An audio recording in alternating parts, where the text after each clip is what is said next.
During the closing ceremony of the 2014 National Youth Conference and Festival, the 11th edition of the country's biggest youth gathering came to an end over the weekend following a 10-day non-stop activities ranging from different sporting activities, academic seminars, talent display, cultural performances, and the youth conference.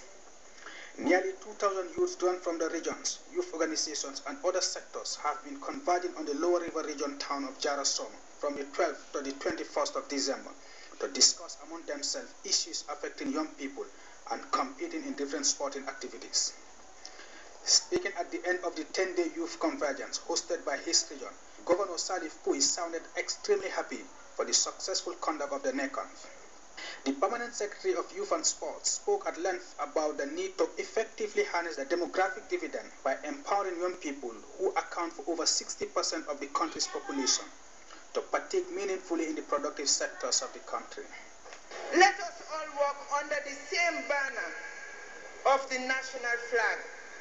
Let us all work together as Gambians, not as a Mandinka, not as a Manjago, not as a Fula, but as Gambians.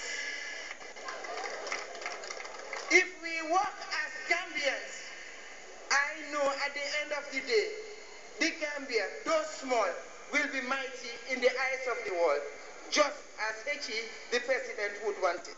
The 2014 NAYCONF came to pass according to plan, with all the activities successfully completed, leaving the chairman of the National Youth Council, Fabakary Kale, to thank all those who supported them in putting together a well-organized NAYCONF.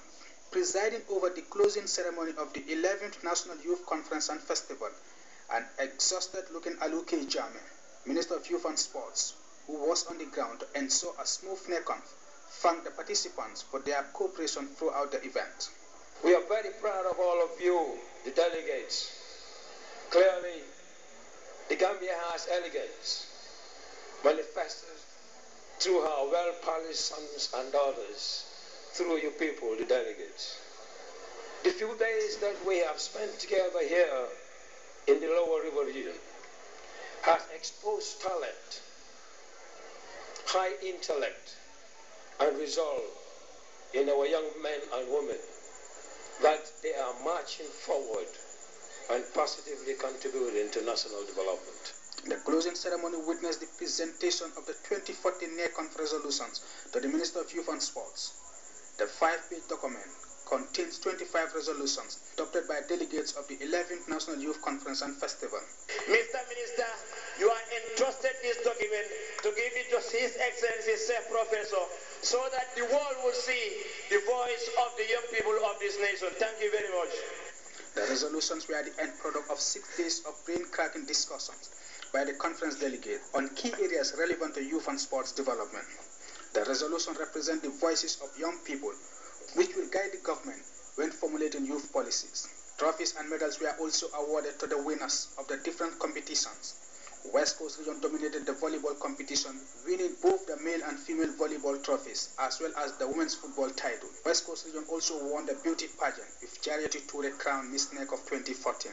Carnegie Municipal Council were declared the overall winners, having won most of the events, including the men's football trophy, basketball male and female, quiz, and the cultural performance. The Carnegie Municipality were crowned champions of the 2014 NAYCONF, going home with the giant trophy. West Coast and Lower River region finished second and third respectively in the overall standings. Organizers were happy with the smooth conduct of the 11th edition of the country's biggest youth convergence. The success of the 2014 NAYCONF will be measured in 2 years' time at the next NAYCONF, when it shall be known whether the resolutions from this year's conference were implemented. The level of implementing the resolutions to address the needs of young people will determine the success of the NAYCONF. The young people of the country have spoken. It is now for government and other stakeholders to listen and try to address their needs. Mohamed Jallo, GRTS News. One of Gambia's leading ecotourism centers